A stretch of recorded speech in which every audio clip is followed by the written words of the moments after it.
Good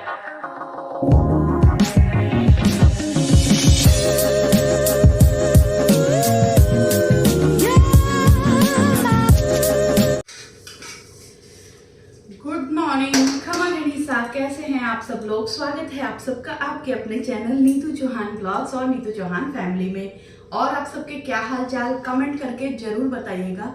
उम्मीद करती हूँ आप सब लोग बहुत अच्छे होंगे, स्वस्थ होंगे, मस्त होंगे, खुश होंगे। मैं भी अच्छी हूँ, स्वस्थ हूँ, मस्त हूँ, खुश हूँ।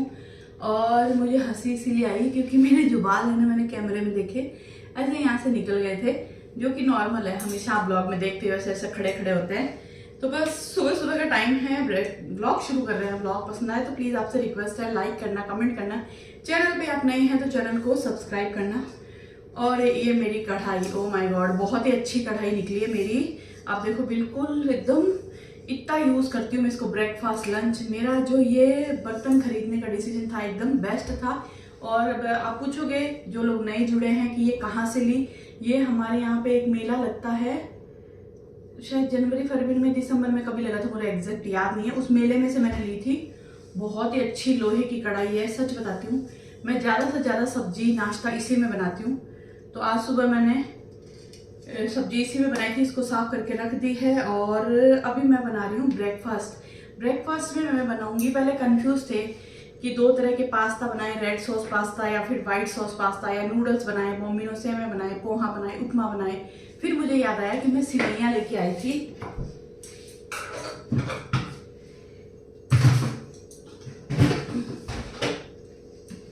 जो रक्षाबंधन के टाइम सिवैयाँ खाते हैं ना हम लोग, उबाल के भी खाते हैं, मीठी भी बनाते हैं और नमकीन भी बनाते हैं। तो जो मेरे पति है ना, उनको नमकीन सिवैयाँ बहुत पसंद है।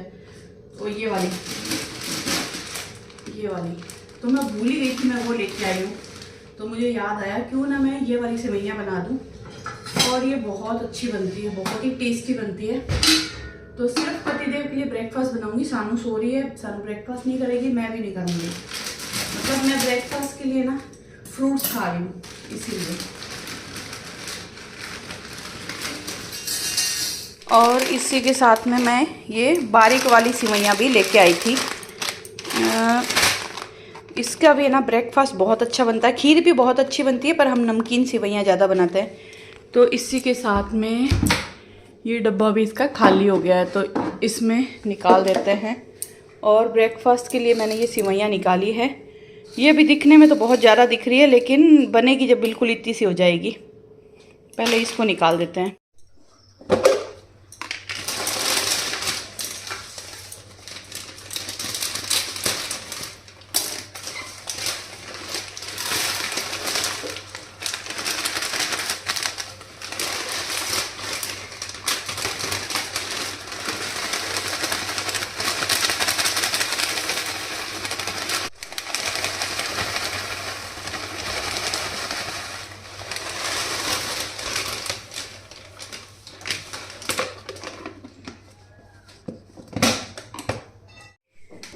और इसको लगा देते हैं जगह पे। हमेशा तो ना मैं आधा किलो का पैकेट लाती हूँ, मतलब 500 ग्राम का पैकेट लाती हूँ। इस बार ध्यान नहीं दिया, उन्होंने 1 किलो का दे दिया। अब डब्बा भर गया और इतना फिर बच गया, तो इसको रखेंगे वापस।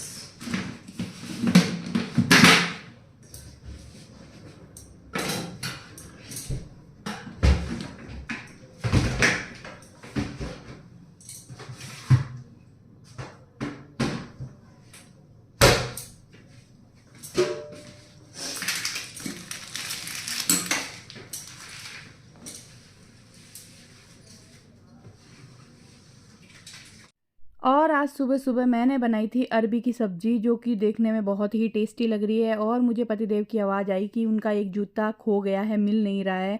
क्योंकि पतिदेव कल रात को गाड़ी से एक थैली लेके आए, जिसमें एक ये जूता था, सानू की ये स्लीपर थे, और मेरी ये ब्लैक कलर की चप्पल थी, जो बहुत दिनों से मिल नहीं रही थी। हम लोग सोच रहे थे खो गई।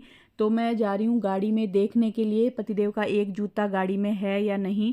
क्योंकि गाड़ी के अंदर ये जो नीचे 2 बॉक्स बनाए हुए हैं, यहाँ पे हम कभी भी ट्रैवल करते हैं ना, तो जूतों की थैली इसके अंदर डाल देते हैं।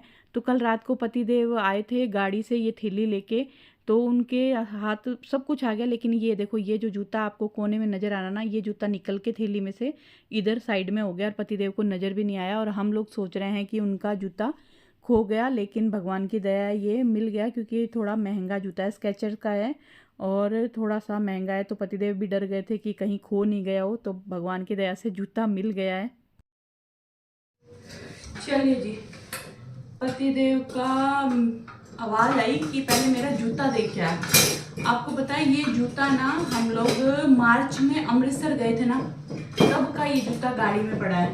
मतलब अमृतसर जाने से पहले मैंने सानू को भी ना 2 जोड़ी स्लीपर दिलाए थे, मेरी चप्पल जूता सब गाड़ी में पड़ा था और हम लोग बिल्कुल भूल गए। अभी मुंबई गए थे ना, तो मुझे चप्पल चाहिए थी, पर मेरे को चप्पल मिली नहीं और हम भूल गए कि गाड़ी में पड़ी है। तो कल रात को पतिदेव थैला लाए ना, तो उसमें सब कुछ आ गया, लेकिन पतिदेव का जूता एक गाड़ी में छूट गया। अब हम सोच रहे हैं वो खो गया, इसलिए मैं वापस जाके चेक करके आई, तो वो जूता एकदम साइड में चिपका हुआ था, तो शांति हुई। तो पहले तो मैं सिवैयों को ना बिना घी तेल डाले थोड़ा सा भूनूंगी, उसके बाद इसके लिए मसाला तैयार करूंगी। वैसे इसको भूनना मुश्किल है, क्योंकि ना उछलती बहुत है, बाहर आ जाती है उछल उछल के, पर हल्का सा भूनना है बस, इसका कच्चापन चला जाए।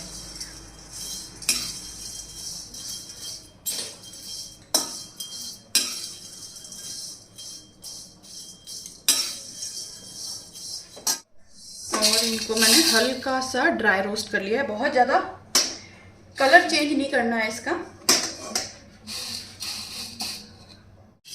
और अब हम करेंगे एक काम, क्या, खतरों के खिलाड़ी, इसमें से हाथ लेके प्याज लेंगे। वैसे ये भी गर्म है, पर ध्यान रखेंगे क्योंकि अभी बाहर जाके घूम के कौन प्याज लेगा, तो इसलिए हम आलस में इधर से प्याज ले लेंगे। और इस चक्कर में एक बार मैं जल भी गई थी, एक बार नहीं 2 बार। तो कढ़ाई रखेंगे वापस, इसमें डालेंगे थोड़ा सा तेल।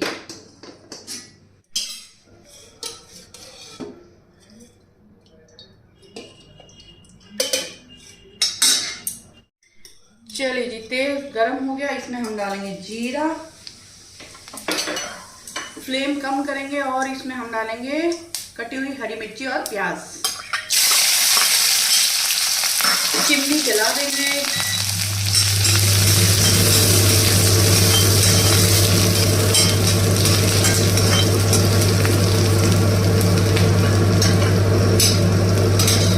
टमाटर और प्याज को हल्का सा पका लेंगे और प्याज को थोड़ा सा पकाने के बाद में हम इसमें डालेंगे टमाटर। और टमाटर बड़े मज़ेदार, तो टमाटर को हल्का सा पका लेंगे। और प्याज टमाटर पक रहे हैं, तब तक हम कर देंगे चाय की तैयारी। मैं दूध, पानी, चाय पत्ती डाल के गैस कम करके चढ़ा दूंगी, तो धीमी धीमी आंच पे चाय भी बनती रहेगी।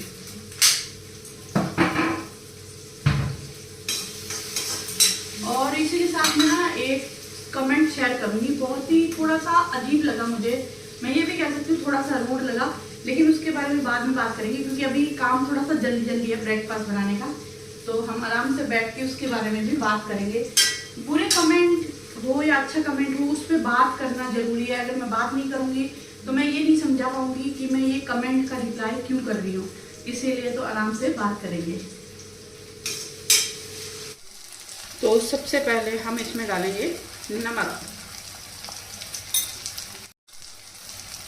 लाल मिर्च पाउडर और बिल्कुल जरा सा हल्दी पाउडर।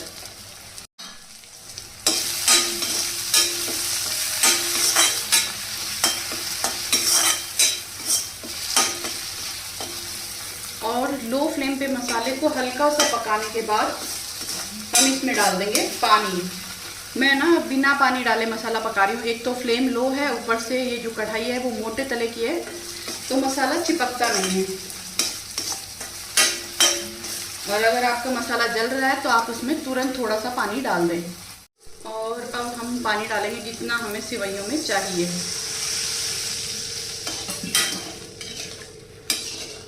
फ्लेम को लो कर देंगे और जैसे ही इसमें उबाल आएगा हम सिवैयाँ डाल देंगे। और ये सिवैयाँ ना पकने में बहुत ज़्यादा समय नहीं लगती, मतलब फटाफट पक जाती है। और जो मैंने ये वर्मिसेली दिखाई ना, उसको पहले उबालना पड़ता है। इसको आपको उबालने की जरूरत नहीं, आप सीधी गैस में बना सकते हो। लेकिन वर्मिसेली को ना थोड़े पानी के अंदर नमक और उबालो कम से कम 10 मिनट के लिए, फिर आप उसको ऐसा ही सेम तड़का बनाओ और बना लो। और इसको ना उबालने का झंझट है, डायरेक्ट थोड़ा सा भूनो, ड्राई रोस्ट करो और पका लो, बहुत टेस्टी लगती है ये भी। और पानी में आ गया है उबाल, हम डाल देंगे सेवइयाँ।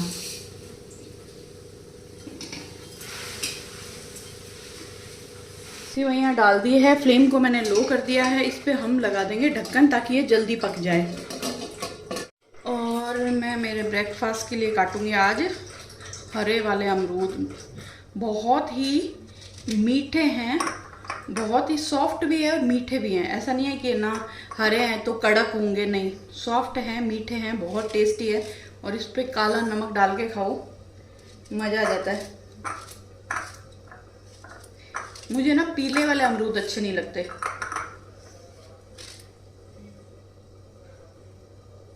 इसको भी थोड़ा सा ध्यान से देख लें कि लट्टे ना हो। वैसे तो हरे अमरूद में कभी लट्टे निकली नहीं है, लेकिन डर लगता है। पीले अमरूद में तो लट्टे निकलती है। तो कभी भी आप लोग पीला अमरूद लाओ ना तो ध्यान से लाइएगा, ध्यान से काट के खाइएगा।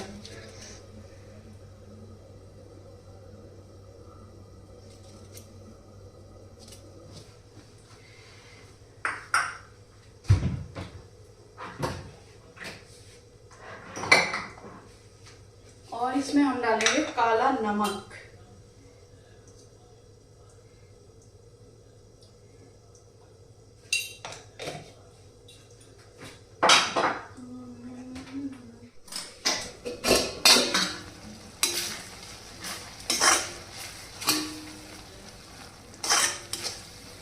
तो यहाँ पे आप देख सकते हो सिवैयाँ हमारी बन चुकी है।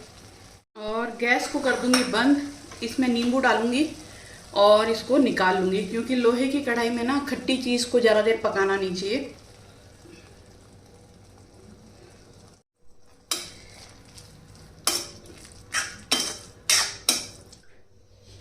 और एक चीज़ और, जो वर्मिसेली बनाते हैं ना वो खिली खिली बनती है, लेकिन ये वाली जो सिवैयाँ ना ये ऐसे खिली खिली नहीं बनती, इस तरीके से घाटड़ा बनती है, घाटड़ा। तो यहाँ पे पतिदेव का ब्रेकफास्ट तैयार हो गया, इसी के साथ में मेरा ब्रेकफास्ट भी तैयार है। तो फटाफट पहले मैं ब्रेकफास्ट कर लेती हूँ, चाय पी लेती हूँ और फिर आपसे मिलती हूँ। चलिए जी, ब्रेकफास्ट कर लिया, लेकिन मैंने मेरे पति की पानी की बोतल भर के कहाँ रख दी मुझे समझ में नहीं आ रहा। फ्रिज में भी नहीं है, मैं कमरे में भी नहीं रख के आई, ढूंढ रही हूँ, मिल नहीं रही है। देखो फ्रिज में भी नहीं है, पता नहीं कहाँ रख दी, कमरे में भी नहीं रखी। और मेरा पता नहीं है, मुझे जब काम ज़्यादा होता है ना तो मैं उल्टे हाथ से कोई चीज़ कहीं रख देती हूँ, मिलती भी नहीं है।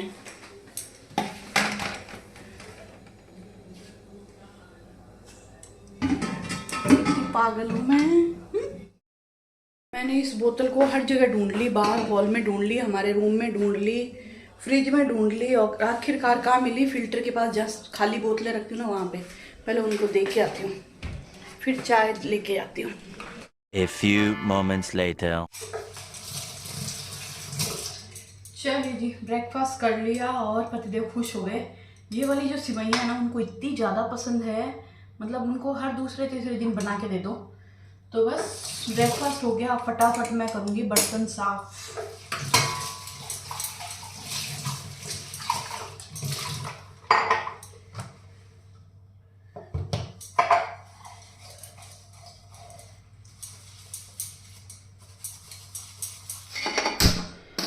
चलिए जी, फटाफट रोटी बना लेते हैं। और मौसम बहुत ज़्यादा ख़राब हो रखा है, मतलब काले काले बादल हो रखे हैं, ऐसा लग रहा है भयंकर बारिश आएगी। अब पता नहीं बारिश तो आएगी या नहीं आएगी, क्योंकि बादल रोज़ काले काले होते हैं लेकिन बारिश आती नहीं है। पर मौसम हो रखा है कि बारिश आएगी। वैसे आए तो आ जाए तो अच्छा है, क्योंकि बहुत ज़्यादा उमस हो रखी है, हद से ज़्यादा उमस है सुबह सुबह। और गिलोड़ी में घी ख़त्म हो गया। वैसे मेरे जो मलाई है वो भी इकट्ठी हो चुकी है, मलाई जमानी है, घी बनाना है। चलिए जी, रोटी बनाने के बाद मैंने पूरे घर में झाड़ू लगाई और किचन प्लेटफॉर्म साफ़ किया, गैस साफ़ किया। यहाँ पे मैं पतिदेव की काली नींबू वाली चाय बना रही हूँ, जो कि उनको आजकल बहुत ज़्यादा पसंद आ रही है, रोज़ाना वही पीते हैं। और यहाँ पे मैं भून रही हूँ सानू के लिए मखाने। सुबह की चाय के साथ सानू कभी कभी थोड़े से मखाने ले लेती है, वरना कभी प्लेन चाय पीती है, ब्रेकफास्ट नहीं करती। और डिनर सानू ना शाम को 7, साढ़े 7, 8 बजे कर लेती है। तो वो रात को 2, ढाई, 3 बजे तक पड़ती है ना, तो उसको कभी कभी भूख लग जाती है। तो भूख लगने के बाद वो बिस्किट नमकीन खाए, इससे अच्छा मैं उसके लिए थोड़े से मखाने भून के रख देती हूँ। तो अगर उसको भूख लगती है तो वो मखाने खा लेती है, वरना फिर वो कुछ नहीं खाती। क्योंकि डिनर थोड़ा जल्दी होता है ना, तो रात को लेट नाइट भूख लगी जाती है। मैं भी अगर 2, ढाई, 3 बजे तक जागूंगी ना, तो मुझे भी भूख लग जाएगी। तो मैं मखाने भूनते वक्त इसमें थोड़ा सा देसी घी डालती हूँ, और मखाने भून जाते हैं उसके बाद इसमें मैं थोड़ा सा नमक डालती हूँ। कभी कभी मैं इसमें चाट मसाला भी डालती हूँ, लेकिन आज मैंने प्लेन ही रखा है, थोड़ा सा घी और थोड़ा सा नमक। और मखाने खाने में बहुत टेस्टी लगते हैं, आप भी खा सकते हो और अपने बच्चों को भी दे सकते हो। और यहाँ पर पतिदेव की काली नींबू वाली चाय बन गई है, और यहाँ पर मैंने सानू के लिए दूध वाली चाय भी बनने के लिए रख दी है। और इसी के साथ में सानू भी उठ गई है, वो अपनी चाय पिएगी अभी। हाँ जी, तो अभी है कमेंट्स का रिप्लाई करने की बारी। एक कमेंट आया था 2 दिन पहले मेरे पास, मैं भूल गई थी उसका रिप्लाई करना। मतलब मैंने उनको कुछ भी नहीं बोला, कमेंट सेक्शन में भी नॉर्मली मैं रिप्लाई कर देती हूँ। तो उनका कमेंट था, कम बोलो ज़्यादा दिखाओ। तो एक्चुअली क्या है ना, ये जो टोन है ना, ऐसे जो बोलने का तरीका है, कम बोलो ज़्यादा दिखाओ, बहुत रूड लगा मुझे, बहुत बुरा लगा।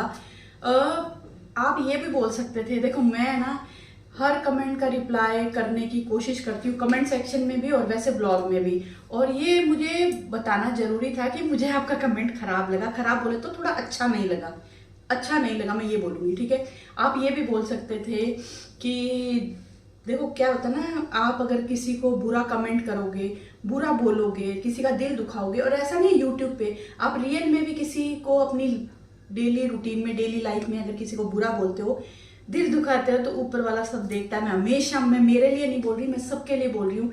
आप नॉर्मल अपनी डेली रूटीन में, अपनी लाइफ में किसी को बुरा बोलो, किसी का दिल दुखाओ, किसी को कुछ ऐसा बोलो जो उसको बुरा लगे, उसकी आंखों में पानी आए, ऐसा कभी भी नहीं करना चाहिए। और मैं पहले भी मतलब ब्लॉग में बोल चुकी हूँ, किसी भी यूट्यूबर को आप बुरा मत बोलो। अगर आपको कोई बात अजीब लग रही है तो उसको प्यार से अपनी बात रखो, प्यार से उसको समझाओ, बताओ कि ये चीज़ ऐसे ऐसे ऐसे है। तो आप ये भी मुझे बोल सकते थे कि नीतू जी आप ना बोलते हो, हमें बहुत अच्छा लगता है, लेकिन उससे ज़्यादा अच्छा लगता है क्या, आपका डेली रूटीन देखना। आप अपना डेली रूटीन थोड़ा ज़्यादा दिखाओ, हमें बहुत अच्छा लगता है, लेकिन आपका बोलना भी बहुत अच्छा लगता है। तो क्या होगा, आपने अपनी बात भी रख दी, मुझे बुरा भी नहीं लगा, मुझे समझ भी आ गया। हालांकि आपके इस कमेंट से भी मुझे समझ में आ गया, लेकिन क्या होता है ना, बोलने के 2 तरीके होते हैं। एक होता है आप रूडली बोलो, एक होता है आप उसी बात को प्यार से बोलो। प्यार से समझ गए ना, लपेट के, चाशनी लपेट के बोलो। कि आपने क्या बोला, कम बोलो ज्यादा दिखाओ, यही आप बोलते हैं। नीतू जी आपकी चटर पटर, आपकी बातें बहुत अच्छी लगती है, लेकिन आप हमें अपना काम, डेली रूटीन ज्यादा दिखाओ, हमें वो ज्यादा अच्छा लगता है। तो मुझे शायद बुरा नहीं लगता, मुझे ये थोड़ा सा रूड लगा। तो प्लीज आपसे रिक्वेस्ट करूंगी सभी से, आप कोई भी बात, मैं ये नहीं कहती कि मैं परफेक्ट हूँ, मैं परफेक्ट ब्लॉग बना रही हूँ, मैं जो बना रही हूँ आपको अच्छा लगे, जरूरी नहीं है। आप अपनी राय दे सकते हो, लेकिन थोड़ा सा चाशनी लपेट के ऐसे मारो धड़ाम, कि मुझे समझ में भी आ जाए, बुरा भी ना लगे। इसीलिए मैंने बोला कि मैं आपको बताती हूँ कि थोड़ा सा तरीके से बोलो, मुझे भी अच्छा लगेगा, मुझे बुरा नहीं लगेगा। तो चलिए अब इस ब्लॉग को यहीं ख़त्म करते हैं। उम्मीद करती हूँ आपको ब्लॉग पसंद आया होगा। और ऐसे ना ब्लॉग, मेरे चैनल पे बहुत सारे ऐसे लोग हैं जिनको बातें करनी पसंद है, और वैसे भी मुझे बातें करना बहुत पसंद है। मेरे साथ बातें करने वाला कोई नहीं है दोस्तों, आप लोग ही हो। मैं कैमरा ऑन करके आप लोगों से ढेर सारी बातें कर सकती हूँ। मेरे पति बिजी रहते हैं, ऑफिस चले जाते हैं, सानू बिजी रहती है, खूब सारा दिन पढ़ती रहती है, बहुत कम मौका मिलता है उससे बात करने का, क्योंकि वो पढ़ती है और फिर वो थोड़ी देर मोबाइल चलाती है, टीवी चलाती है, मुझसे भी बातें करती है, लेकिन पूरी नहीं कर पाती, ज़्यादा देर नहीं कर पाती, मुझे ज़्यादा टाइम नहीं दे पाती, क्योंकि वो बिजी है एग्जाम में। हर्षु बिजी है मुंबई में अपनी पढ़ाई में। तो मुझे बातें करने के लिए सिर्फ आप लोग मिलते हो, इसलिए मैं आप लोगों के साथ खूब सारी बातें करती हूँ। इसलिए प्लीज मेरी बातें सुन लिया करो, लेकिन हाँ आपके कमेंट्स को मैं सीरियसली लूंगी, कम बोलूंगी, ज़्यादा दिखाऊंगी। ओके बाय, मिलते हैं एक नए प्यारे से ब्लॉग में।